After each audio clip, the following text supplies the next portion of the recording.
Se assentar. Hoje, devido às férias, tanto dos docentes como dos regentes, vamos fazer uma pequena pausa na série de Efésios e vamos para o texto de Filipenses, capítulo 4, do versículo 6 a 7. Estivemos fazendo essa série de sermão lá na videira, finalizamos hoje.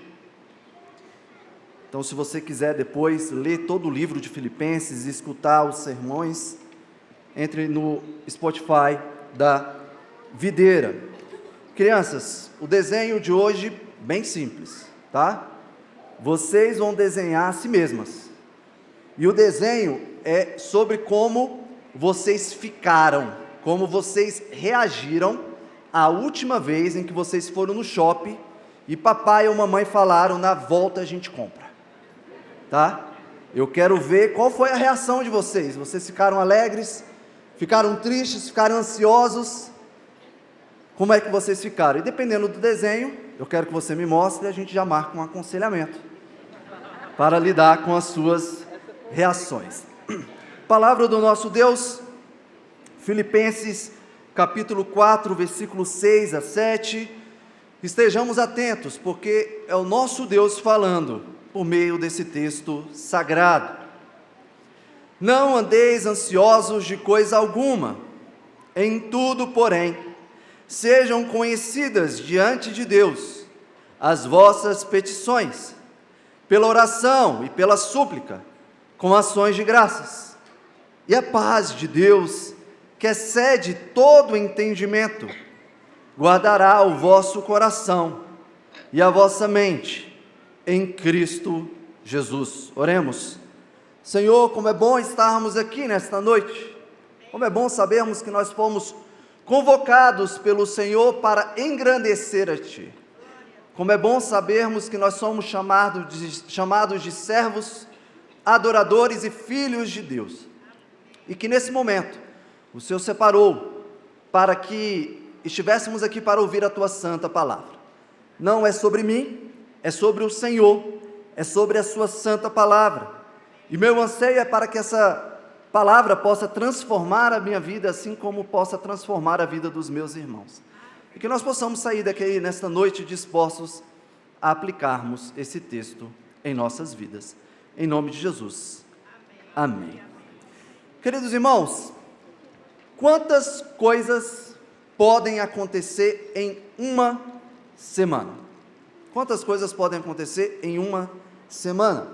Se olharmos para a última semana que se passou ou outras semanas, perceberemos como apenas uma semana já é capaz de impactar as nossas vidas.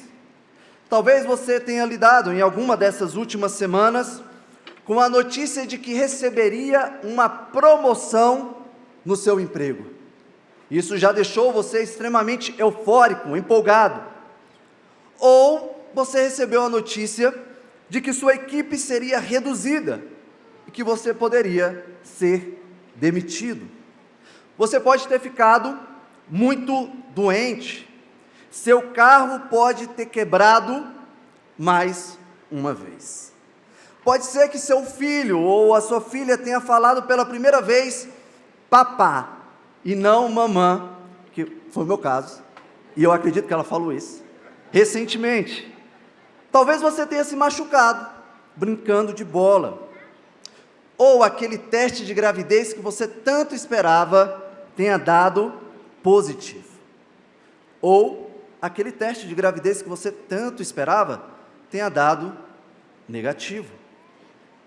É certo que em 7 dias, muitas coisas ou necessidades podem nos alcançar. E a pergunta que eu te faço é a seguinte: o que você fez com tudo que chegou até você nesta última semana? Como você reagiu? Será que suas reações refletiram alguém que confia e descansa plenamente em Deus? Ou alguém que tenta resolver tudo por conta própria? Será que você entregou as suas preocupações ao Senhor em oração? Ou tentou manter o controle de tudo sozinho? Sabemos, irmãos, que esse texto que nós nos encontramos hoje, Filipenses capítulo 4, versículos 6 a 7, é um texto muito conhecido dos crentes. Talvez seja um dos textos mais aplicados em aconselhamentos bíblicos. Mas, infelizmente, pouco aplicado em nossas vidas diárias. Meus irmãos, hoje, nesta noite, eu te convido para olhar para Filipenses, capítulo 4, versículos 6 a 7, onde Paulo, aqui inspirado por Deus, nos ensinará que, para vivermos a verdadeira paz que vem de Deus, precisamos abandonar o caminho da ansiedade, entregar nossas preocupações a Ele em oração e sermos encontrados em Cristo Jesus. Para vivermos a verdadeira paz que vem de Deus, precisamos abandonar o caminho da ansiedade, entregar nossas preocupações a Ele em oração e sermos encontrados em Cristo Jesus. É isso que nós veremos esta noite, se Deus permitir. Sigamos então para o primeiro ponto, abandonando o caminho da ansiedade. Leia comigo o versículo 6, a parte inicial. Não andeis ansiosos de coisa alguma. Irmãos, este versículo aqui, ele começa com uma ordem clara. Assim como no capítulo 4 nós temos um imperativo sobre a alegria, e também no capítulo 3 nós temos um imperativo sobre a alegria, aqui nós também temos mais um imperativo. Paulo está dizendo que a ausência de ansiedade é uma ordem, é um dever para aqueles que estão unidos a Cristo Jesus. Paulo, ele apresenta um imperativo de negação: não andeis ansiosos. Ele está nos convocando aqui, a cada cristão, a rejeitar qualquer tentativa de controlar qualquer tipo de situação das nossas vidas. E ele está apresentando esse imperativo dentro de um presente, que significa que se trata de um estado contínuo, que deve ser praticado diariamente.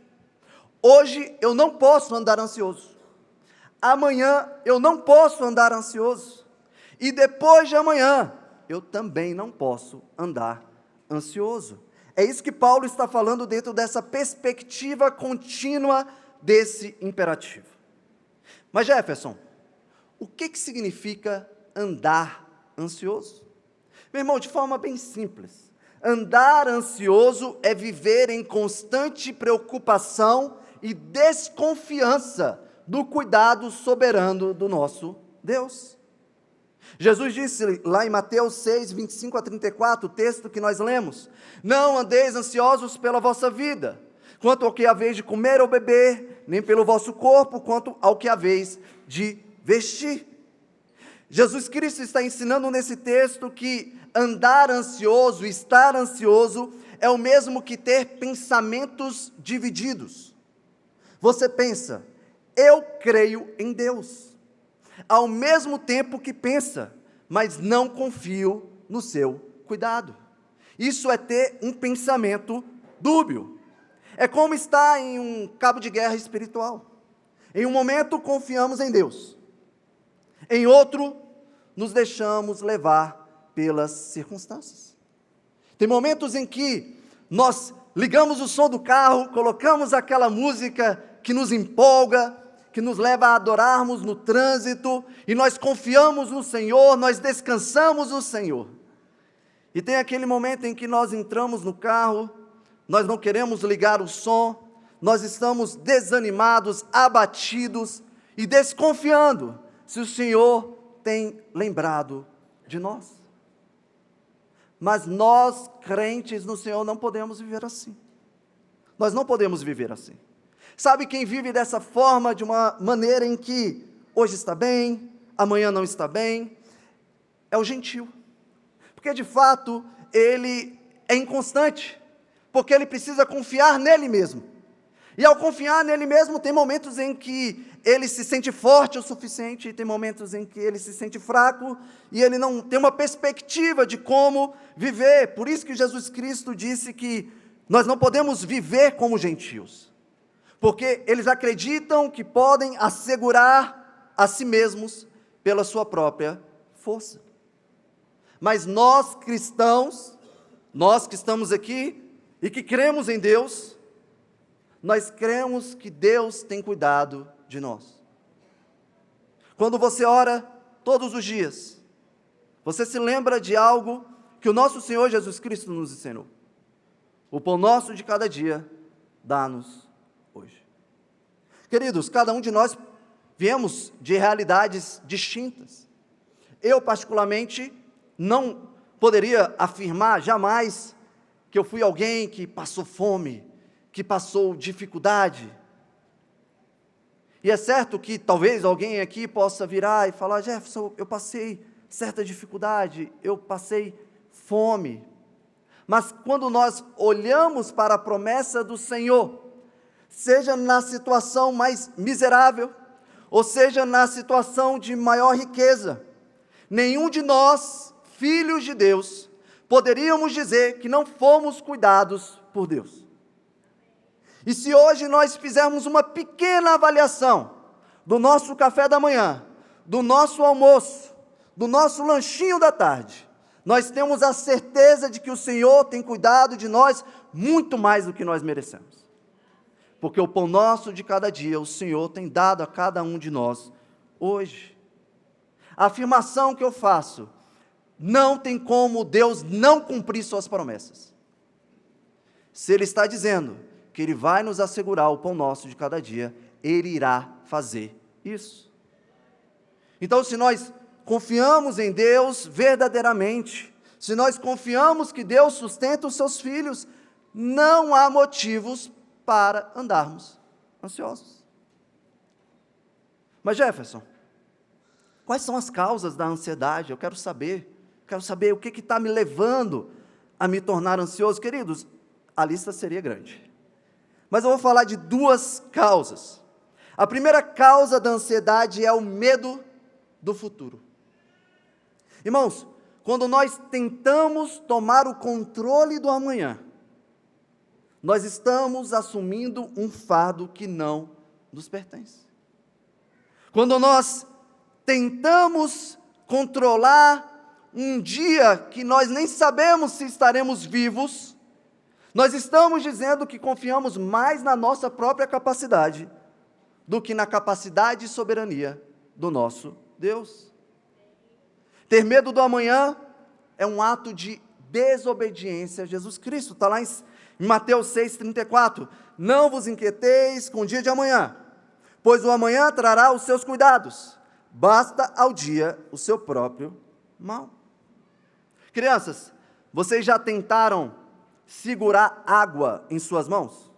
Você pega um punhado de água, você aperta, a água fica ou a água escapa?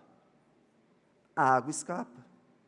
Queridos, quanto mais tentamos controlar o amanhã, mais nós estamos vivendo como pessoas que querem segurar a água em nossas mãos. E o que está acontecendo com o amanhã? Ele está escapando entre os nossos dedos. Quanto mais tentamos controlar o amanhã, mais perderemos a nossa paz hoje. Mas se nós cremos que Deus está no controle, se nós cremos que Deus é soberano, se nós cremos que Deus é bom, não há motivo para andarmos ansiosos. O texto sagrado está dizendo: o cuidado de amanhã será dado amanhã. E sabe o que está acontecendo hoje? O cuidado de hoje está sendo dado hoje. Mas você fica tão preocupado com amanhã, que você deixa de desfrutar o cuidado de Deus na sua vida hoje. Irmãos, não andeis ansiosos. A segunda causa da ansiedade é a autossuficiência. Quando tentamos assumir o lugar de Deus em nossas vidas, nós esquecemos que nós somos criaturas, e que, como criaturas, nós dependemos de Deus. Nós não somos senhores das nossas vidas. Nós não trouxemos à existência nada. Nós não trouxemos à existência nem mesmo esse dia. Você estava dormindo e o Senhor garantiu para você que você poderia acordar, e se Ele não quisesse, você não teria acordado. Francis Schaeffer disse que a tentativa de viver de forma independente de Deus resulta em vazio e desespero, pois fomos criados para depender do Senhor. Nós não fomos criados para independência, queridos. Nós não fomos criados para nos considerarmos mais sábios do que Deus. Deus é mais sábio do que a gente. E Ele sabe muito bem o que é necessário para as nossas vidas. Eu te pergunto, você acredita mesmo, você que está aqui nesta noite, acredita mesmo que não depende de Deus para resolver cada necessidade da sua vida?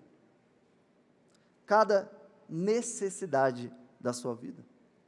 Talvez você não seja tão explícito assim e falar, não, Jefferson, eu não preciso de Deus para todas as necessidades. Talvez você não venha falar isso de forma tão clara, mas pode ser que você esteja naquele grupo que diz o seguinte em algumas circunstâncias: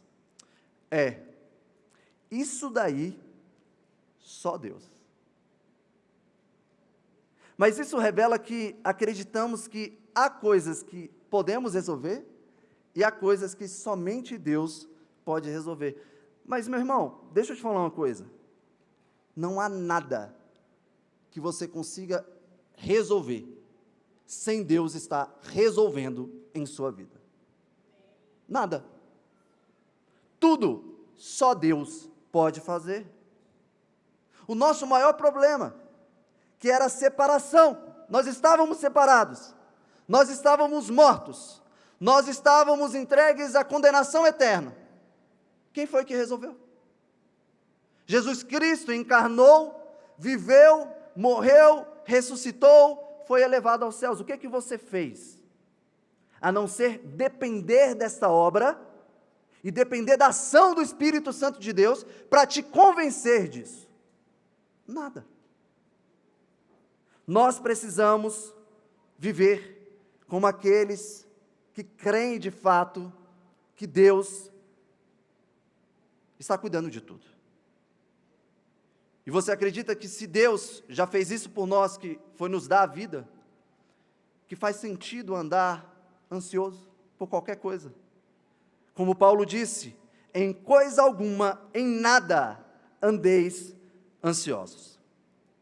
Ok, Jefferson, você está dizendo que eu não devo andar ansioso, mas como é que eu posso então abandonar o caminho da ansiedade? É o que veremos no nosso segundo ponto.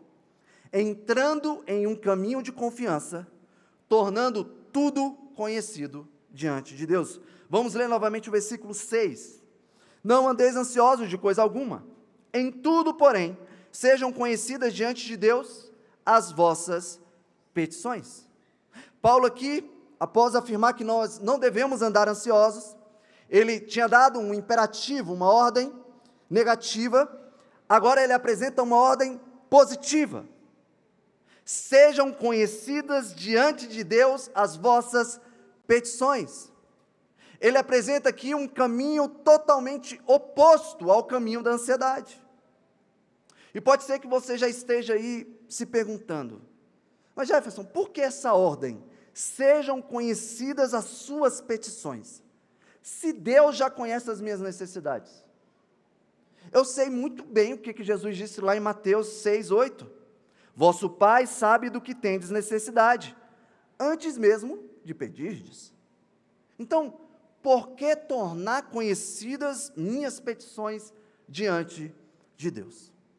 Irmãos, para respondermos esse questionamento, nós precisamos entender o verbo que Paulo utilizou aqui no texto original grego. Paulo usa no verbo grego gnorizesto, que na tradução literal ficaria, sejam tornados conhecidos. Esse verbo, primeiro, ele está no imperativo. Então, ele está enfatizando que é uma ordem, não é uma opção para você. Você deve tornar conhecido diante de Deus as suas petições. A segunda característica desse verbo é que ele está no presente. E significa que deve ser uma ação contínua. Você deve tornar conhecido diante de Deus as suas necessidades hoje, amanhã e depois de amanhã. E a terceira característica desse verbo é que ele está na voz passiva. O que ele está dizendo é que o sujeito é quem sofre a ação. E o que isso significa? Significa que Paulo está ordenando que permitamos que nossas petições sejam conhecidas diante de Deus. Paulo está dizendo que nós devemos permitir que algo seja feito a nós. Aí seu ouvido de reformado já está, o que isso quer dizer? Queridos, não significa que Deus está dando algum poder de decisão sobre o que vai acontecer em nossas vidas.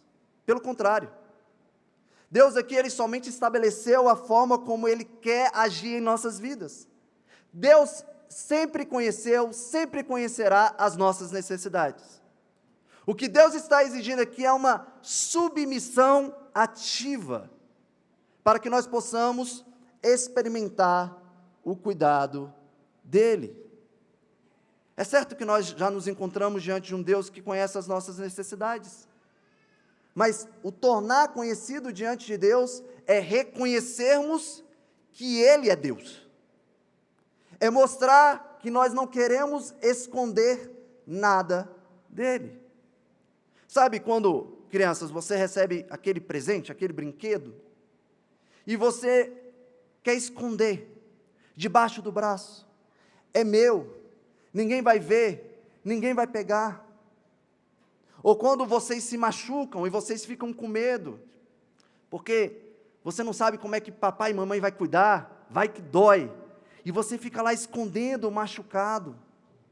Tudo isso são tentativas de não tornar conhecido diante daqueles que podem cuidar de nós, ou compartilhar com aqueles as nossas alegrias e também os nossos anseios. Nós precisamos afirmar diante de Deus que nós reconhecemos que Ele tem cuidado de nós e que Ele pode cuidar de nós. É como se você chegasse diante do Senhor e falasse: Senhor, eu reconheço que eu estou diante de Ti, e o Senhor já conhece as minhas necessidades, mas Senhor, até aqui eu tentei resolver tudo na força dos meus braços, e agora eu quero reconhecer que somente o Senhor pode agir em minha vida. Isso é tornar conhecido diante de Deus as nossas necessidades. E quando não tornamos nossas petições diante de Deus conhecidas, nós estamos retendo os nossos problemas para nós mesmos, como se nós estivéssemos no controle deles. Por exemplo, você conhece alguém que sempre reclama de uma dor? Essa pessoa tem uma necessidade física, sempre está doente, e você fala: cara, vai ao médico, vai lá no médico. E de tanto você insistir, ele vai ao médico. Aí quando ele chega no médico, sabe o que ele faz? Ele não fala nada. Ele não apresenta as dores. Ele fala: médico, eu estou aqui porque me mandaram, mas eu estou bem. Eu nem precisaria estar aqui. É exatamente assim que nos comportamos quando guardamos as nossas preocupações para nós mesmos, ao invés de apresentá-las diante do médico das nossas almas. Pare de querer reter. Pare de querer achar que você vai resolver alguma coisa. Pare de querer achar que você vai trazer solução mais sábia do que Deus. Torne conhecido diante de Deus aquilo que Deus já sabe. Se humilhe. Fale: Senhor, eu sou burro. Eu sou um ignorante. Eu sou um pecador. Eu quero insistir nisso aqui, mas eu não posso. Eu dependo de Ti. Está aqui. Eu só fiz besteira até aqui, mas o Senhor pode cuidar de mim. Quando nós tornamos conhecidos diante de Deus todas as nossas necessidades, nós reconhecemos que dependemos dele. E Paulo está dizendo aqui que é tudo, tá, queridos? Não é meia parte, não. Senhor, até aqui me ajuda, o restante, não, é tudo. Torne conhecido tudo. Pedro fala algo semelhante lá em 1 Pedro 5,7, lançando sobre ele toda a vossa ansiedade, porque ele tem cuidado de vós. Portanto, meus irmãos, não retenham, apresentem diante de Deus. E algo muito importante, tornar conhecido diante de Deus as nossas necessidades, não vai mudar Deus, mas vai mudar a nós mesmos, e a nossa perspectiva sobre quem Deus é. Mas Jefferson, de que maneira, então, mostraremos na prática que não queremos estar no controle, segurando ou escondendo nossas petições? É o que veremos no nosso terceiro ponto. Avançando em um caminho de confiança, pela oração e pelas súplicas, com ações de graças. Vamos ler novamente o versículo 6. Não andeis ansiosos de coisa alguma, em tudo, porém, sejam conhecidas diante de Deus as vossas petições, pela oração e pela súplica, com ações de graças. Irmãos, oração e súplica são meios de graça, que mostram na prática que nós não queremos estar no controle. João Calvino, ao falar sobre oração e súplica nesse texto, ele diz o seguinte: quando Paulo diz que devemos tornar as petições conhecidas a Deus, pela oração e pela súplica, é como se os crentes derramassem seu coração diante de Deus, confiando a Ele tudo o que têm e a si mesmos.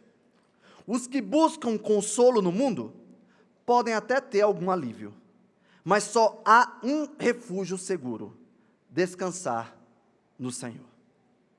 E a oração é a forma como Deus estabeleceu que nós mostramos que descansamos no Senhor. É a forma como Deus estabeleceu que tornaríamos conhecidos diante de Deus as nossas necessidades. Queridos, orar não é tentar abrir uma porta para então entrar na presença de Deus. Se você aprendeu isso, você aprendeu errado. Orar não é abrir uma porta. Orar é reconhecer que você já está na presença de Deus. É reconhecer que Jesus Cristo, ao morrer naquela cruz, e ao nos elevar aos céus com Ele, como está lá em Colossenses, que diz que nós estamos ocultos em Cristo Jesus nas regiões celestiais. Então, quando nós oramos, nós reconhecemos que nós já estamos na presença de Deus, que essa porta já foi aberta, porque Cristo já derramou o seu sangue. Vocês percebem que quando nós oramos, nós desperdiçamos o nosso tempo, nós desperdiçamos a oportunidade que temos de estar diante do nosso Senhor. Nós já estamos diante dEle, Ele quer ouvir as nossas orações, e você pode estar na presença do Senhor de forma confiante e ousada, como está lá em Hebreus, tendo, pois, irmãos, intrepidez para entrar no Santo dos Santos, pelo sangue de Jesus, pelo novo e vivo caminho que Ele nos consagrou pelo véu, isto é, pela sua carne. Se você entrou no Santo dos Santos, por meio do sangue de Jesus Cristo, é lá onde você deve se apresentar em oração. A oração, ela deve ser ativa e, ao mesmo tempo, passiva.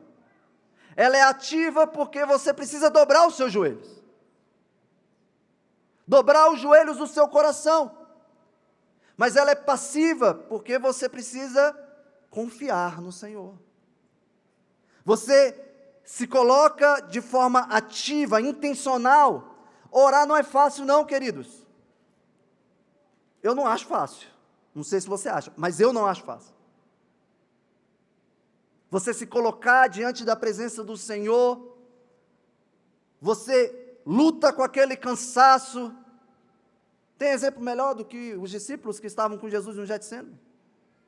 Eles roncaram, eles dormiram, diante do fato de que o Senhor deles estava logo ao lado, orando ao Pai, para enfrentar algo extremamente difícil. Então, eu particularmente não quero me colocar numa posição superior, dizendo, queridos, é fácil orar. Não, requer disciplina, requer intencionalidade, requer disposição. E quando você chegar lá, você não pode tratar a oração como um exercício meramente. Você tem que orar como quem se entrega totalmente. Não durma, não se entregue tanto ao ponto de dormir, mas se entrega confiando de que Deus está te ouvindo. O Deus que criou o sol, o Deus que criou a lua, o Deus que criou o mar, é o Deus que ouve as nossas orações. E aqui Paulo está dizendo que as nossas súplicas seriam as nossas necessidades mais específicas, aquelas necessidades mais urgentes. Então o que Paulo está falando aqui, seja por meio da oração, que a oração faz parte da nossa realidade devocional, ou seja por meio das nossas súplicas, que são aquelas orações diante de circunstâncias emergenciais que aparecem, diante de qualquer oportunidade, diante de qualquer necessidade, nós podemos estar diante de Deus, que Ele vai ouvir as nossas orações. E por fim, Paulo diz que essas orações e súplicas devem ser feitas com ações de graças. Isso significa que eu oro grato por quem Deus é, grato pelo que Deus fez ontem na minha vida, grato pelo que Deus está fazendo hoje na minha vida, e grato pelo que Deus irá fazer amanhã na minha vida. Na prática funciona mais ou menos assim. Eu oro ao Senhor com um coração grato, porque ontem Ele estava cuidando de mim, mesmo quando eu não sabia que estava doente. Eu oro ao Senhor com um coração grato, porque hoje, ao receber a notícia de uma doença, sei que Ele continua cuidando de mim, e eu posso confiar na sua vontade, pedindo por cura, se esse for o seu propósito. Eu oro ao Senhor com um coração grato, porque amanhã, eu sei que Ele continuará cuidando de mim, mesmo que eu continue doente. Ele cuidará de mim por meio do tratamento, em meio à dor ou até mesmo na morte. Eu oro com o coração grato porque eu reconheço que o Deus soberano cuida de mim em todo o tempo, em toda circunstância. Queridos, a nossa gratidão não depende das circunstâncias. A nossa gratidão depende do fato de que Deus é Deus. E isso é suficiente. Isso deve ser suficiente em nossas vidas. E quando nós oramos, nós demonstramos com clareza que essa é a nossa teologia na prática. E eu quero, irmãos, nesse terceiro ponto, para finalizá-lo, dar algumas orientações bem práticas e rápidas para avançarmos nesse caminho de confiança em Deus. Primeiro, ore continuamente e descanse no Senhor. Estabeleça momentos diários de oração. Se você chega cansado do trabalho, não deixe para orar depois de chegar do trabalho. Ore no momento em que você está mais ativo, mais disposto, mas estabeleça um propósito. Eu tenho que falar com o meu Senhor, no momento separado. É claro que às vezes a gente usa aquela desculpa, não, eu estou orando continuamente. Mas às vezes você nunca ora. Você fica lá, não, estou dirigindo. Não, estou lavando a louça. Não, ok. Mas tire um momento. Jesus Cristo fez isso. Ele estabeleceu momentos de oração. Não ache que você não tem nada para apresentar diante de Deus. Meus queridos, nós temos tudo para apresentarmos diante de Deus diariamente. Então, ore como Jesus Cristo no Getsêmani. Meu Pai, se for possível, afasta de mim este cálice, contudo que seja feita a tua vontade e não a minha. Segundo, apresente súplicas sinceras e específicas. Você não precisa ficar com vergonha, você está diante do seu Pai, e Ele quer te ouvir, então você pode ser claro, você pode ser honesto. Sabe quando a criança quer pedir uma coisa, ela chega, pai, fala rapaz. A gente não precisa chegar assim, a gente pode falar, Senhor, eu sei, é isso, eu preciso, eu necessito. Seja claro, seja específico, mas reconheça que você depende de Deus. Apresente desde a mais pequena necessidade, que você vai aprender a depender de Deus diante de todas as circunstâncias. Ore como a mulher cananeia, que clamou por sua filha e foi ouvida, porque ela teve uma fé persistente. Terceiro, mantenha uma atitude de gratidão constante. Como eu disse, a gratidão não depende das circunstâncias, mas do caráter imutável de Deus. Então agradeça todos os dias por quem Deus é. Agradeça todos os dias pelo que Deus tem feito na sua vida. Nos tempos difíceis, lembre-se que Deus está cuidando de você. Mesmo que você não entenda o que está acontecendo, tá? Ore sendo grato por isso. Ore como a declaração de Jó: o Senhor deu, o Senhor tirou, bendito seja o nome do Senhor. Quarto, abandone a autossuficiência e dependa totalmente do Senhor. Queridos, não tem ato maior de reconhecimento de que nós não somos nada e dependemos diante do Senhor do que a oração. A oração é um ato de rendição. Ali na oração, nós revelamos que nós dependemos do Senhor. Então, submeta tudo diante do Senhor e confie na sua graça. Ore com o mesmo espírito do apóstolo Paulo, que declarou: quando sou fraco, então é que sou forte. E quinto, por fim, não terceirize sua vida de oração. Queridos, pela graça de Deus, nós temos um excepcional grupo de oração no WhatsApp. Eu fico impressionado com aquilo. Quantos pedidos são apresentados ali, quantas pessoas se colocam em oração. Algumas colocam em oração, algumas escrevem a sua oração, algumas não dizem nada, mas estão orando por essas necessidades. Mas nós podemos cair no erro. Nós podemos cair no erro de mandar o pedido lá no grupo de oração e não orar. Você terceiriza a sua oração. Muitas vezes porque você não confia em Deus. Você não confia que Deus vai te ouvir, mas vai ouvir aquela pessoa. Você tem vergonha, porque você pecou, e você pensa: alguém no grupo de oração não pecou, então vai poder orar por mim. Queridos, nós devemos ser como Moisés. De fato, ao interceder, estar orando ali pelo povo de Deus, ele precisou de apoio para que suas mãos ficassem sustentadas, mas ele continuou orando. Então, mande lá no grupo de oração, mas mande depois de orar. Ore, confie e descanse no Senhor.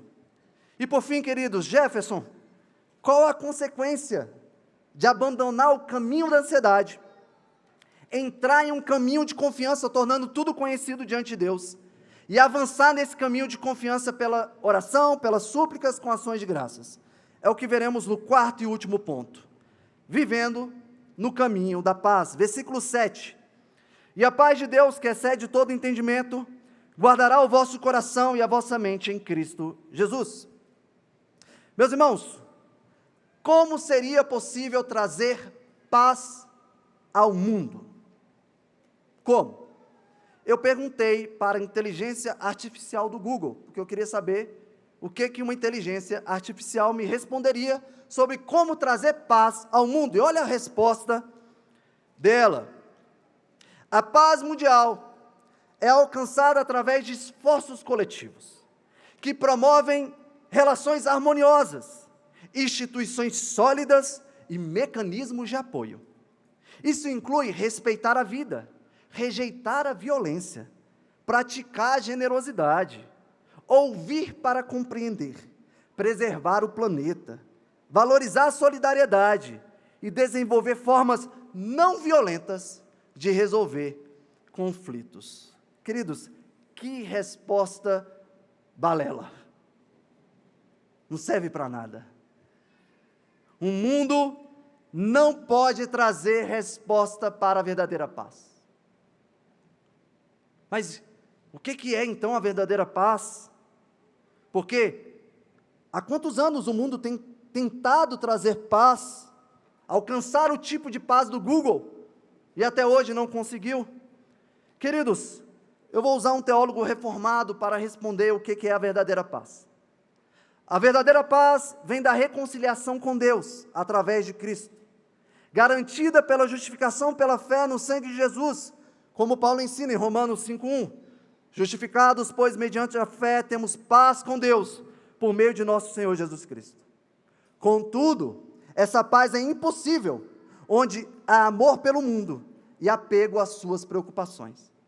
Não podemos ser amigos do mundo, pois assim seremos inimigos de Deus.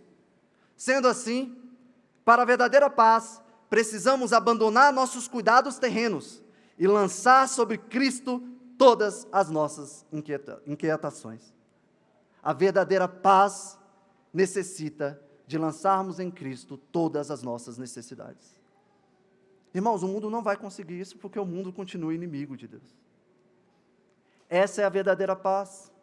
E essa paz, ela possui algumas características, ela é objetiva. Em que sentido? Ela é um ato de reconciliação.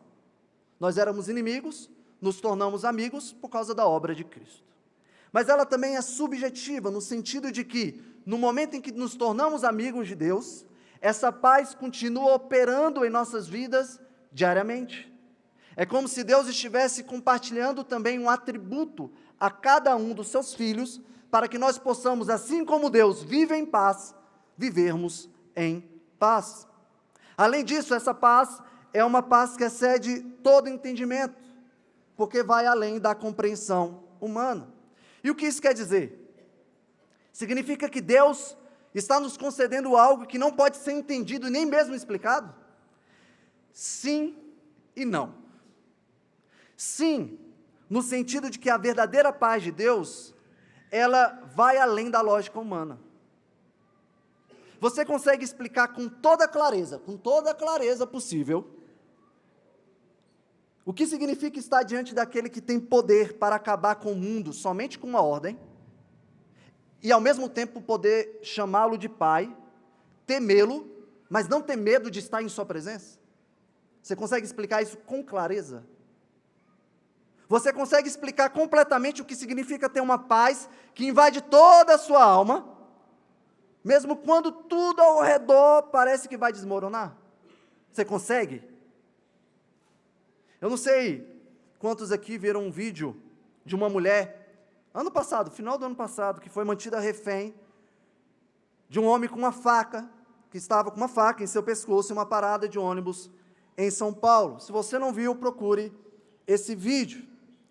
E foi um vídeo que chamou muita atenção, porque essa mulher, ela estava com uma faca em seu pescoço, de fato, e ela estava numa posição que assustou as pessoas, porque ela estava com os braços cruzados, e ela estava com uma expressão assim serena, estava assim, cara, ela até falou, eu vou perder meu ônibus, Aí ela estava assim, e o cara com a faca no pescoço dela, e ela foi num programa de TV, e a apresentadora perguntou, como é que você ficou tão calma naquela situação, de tão evidente risco para a sua vida? Ela respondeu, eu fiquei orando o tempo todo, e me lembrando que no último domingo eu tinha sido batizada. Irmãos, a apresentadora não conseguiu entender a resposta dela. Sabe por quê? Porque essa é uma paz que excede todo entendimento. Isso não significa que essa paz não possa ser explicada porque ela não tem fundamento. Ela tem um fundamento. Ela está fundamentada na obra de Jesus Cristo. O Evangelho diz que em Belém nasceu quem traria a verdadeira paz ao mundo, o príncipe da paz. Irmãos, essa paz excede todo entendimento. E essa paz, ela também tem um propósito, e ela está localizada em um lugar, como está aí no versículo 7. Essa paz guardará o vosso coração e a vossa mente em Cristo Jesus. Guardar aqui tem uma conotação militar. Paulo está dizendo que existe uma promessa de Deus, de que Ele guardará a nossa mente e o nosso coração como um sentinela, como um guarda militar, como um guarda que nunca dorme, como o guarda de Israel, como está lá no Salmo 121. Queridos, a paz de Deus não é passiva. Ele não é somente um muro que está nos protegendo. Ele é o muro que nos protege, e Ele é o guarda que está em cima do muro, nos protegendo de qualquer coisa que venha tirar a nossa paz. Qualquer coisa. É a segunda vez que eu estou pregando esse sermão. Tem um intervalo de 3 semanas. E nesse intervalo de 3 semanas, mais uma vez meu carro deu problema. É um Peugeot, claro. E estar aqui hoje, para mim, está sendo mais desafiador do que a última vez. Porque eu vi o quanto que eu falhei em aplicar o que eu estou pregando para vocês aqui agora. O quanto que aquilo me fez ter a sensação de que estava tirando a minha paz. O quanto que aquilo me trouxe preocupações desnecessárias. Eu estou dizendo isso, queridos, porque é fácil, talvez, chegar aqui e falar que Deus não é apenas um muro, mas que Ele está guerreando por nós. Mas na prática, no dia a dia, eu sei o quanto que é difícil. Mas nós precisamos entregar os nossos corações diante de Deus e descansar nele. Porque de verdade, o que é um carro diante do fato de que Deus morreu pelos meus pecados? De que Ele me salvou e de que Ele me ama todos os dias. Paulo está dizendo que os nossos pensamentos estão sendo protegidos, os nossos corações estão sendo protegidos. E sabe onde, qual a localização que nós estamos sendo guardados? Nós estamos sendo guardados em Cristo Jesus. Queridos, na carta de Filipenses, Paulo fala muito sobre a união com Cristo. Essa é uma doutrina muito presente, aqui ele está falando a mesma coisa que ele falou no capítulo 3. Quando nós estamos em Cristo Jesus, nós estamos ancorados nele. Paulo está querendo reforçar que a verdadeira paz não é encontrada em nós mesmos. A verdadeira paz é encontrada na união com Cristo. E eu quero lembrar o que Jesus Cristo disse lá em João capítulo 10, versículo 28 a 29. Eu lhes dou a vida eterna, jamais perecerão, e ninguém as poderá arrebatar da minha mão. Meu Pai, que as deu para mim, é maior do que todos. Ninguém pode arrebatá-las da mão do Pai.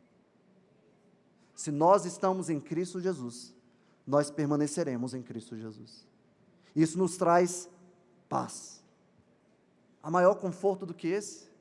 De ser relembrado que você habita em Cristo.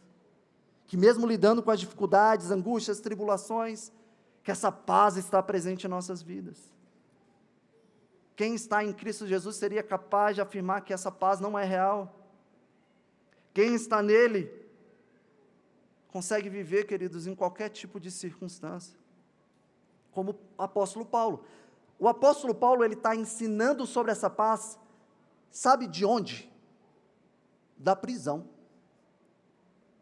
Ele está falando sobre uma paz que excede todo entendimento, e escrevendo sobre essa paz, com seus pés algemados. Ele estava preso, e ele estava falando sobre o que era a verdadeira paz. E se você for olhar ao longo da história da igreja, você vai encontrar muitos homens e mulheres que falaram sobre essa paz, também estando presos, também sofrendo com perseguições. E eu quero apresentar aqui para vocês uma mulher chamada Cornélia ten Boom. Se você quiser conhecer um pouquinho mais sobre a história dela, você pode acessar o site do Mundo Cristão, ou comprar o livro Heróis da Igreja Contemporânea, e lá conta a história de Cornélia. Na Segunda Guerra Mundial, ela esteve presa num campo de concentração.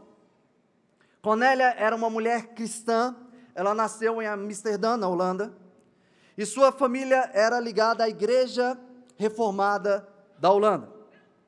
E no período da Segunda Guerra Mundial, quando os alemães invadiram a sua cidade, a sua família se tornou uma família responsável por encontrar refúgio para os judeus que estavam sendo perseguidos. Cornélia chegou a quebrar parte da parede do seu quarto e colocar uma parede falsa, para que atrás do seu quarto ela pudesse esconder judeus. Se você quiser, depois você pode procurar essa imagem na internet, ela já idosa, ao lado desse buraco. Certo dia, um homem entrou na loja da família de Cornélia e disse que sua esposa havia sido presa porque ela estava abrigando judeus, e ela estava precisando de dinheiro para ser libertada. Rapidamente, Cornélia providenciou o dinheiro e entregou na mão desse homem. Mas ao entregar o dinheiro na mão desse homem, ele se revelou como um informante do partido nazista. E naquele dia a casa de Cornélia foi metralhada, a sua família foi rendida e aprisionada. Uma semana depois, Cornélia, sua irmã e seu pai foram transferidos para um campo de concentração. E estando lá, ela escreveu uma carta para um informante que foi responsável pela sua prisão. E eu quero ler essa carta na íntegra. E eu quero que você preste atenção. Ela diz o seguinte: prezado Senhor, hoje fiquei sabendo que muito provavelmente foi você quem me traiu. Passei 10 meses no campo de concentração.